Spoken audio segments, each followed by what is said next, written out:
ഈ കുഞ്ഞാടിനെ കണ്ടപ്പോഴാണ് സ്നാപക യോഹന്നാൻ വഴി ദൈവം വീണ്ടും അറിയിച്ചത്, ഇതാ ലോകത്തിൻ്റെ പാപങ്ങൾ നീക്കുന്ന ദൈവത്തിൻ്റെ കുഞ്ഞാട് എന്ന്. അങ്ങനെ ഈ കുഞ്ഞാട് കൊല്ലപ്പെടാനുള്ള കാലത്തിൻ്റെ പൂർണ്ണതയിൽ ഒരു പെസഹ തിരുനാൾ ദിവസം തന്നെ ലോകത്തിൻ്റെ പാപങ്ങൾക്കായി ബലിയർപ്പിക്കപ്പെട്ടു.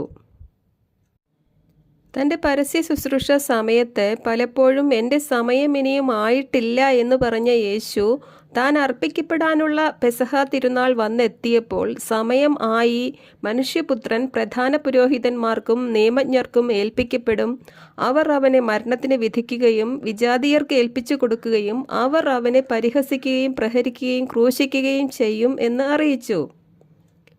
കയ്യഫാസ് ആ വർഷത്തെ പ്രധാന പുരോഹിതൻ എന്ന നിലയിൽ ഒരാൾ ജനം മുഴുവനും നശിക്കാതിരിക്കാൻ വേണ്ടി എല്ലാവർക്കും വേണ്ടി ഒരുവൻ മരിക്കുന്നത് യുക്തമാണെന്ന് പ്രവചിച്ച് പറയുകയും ചെയ്തു.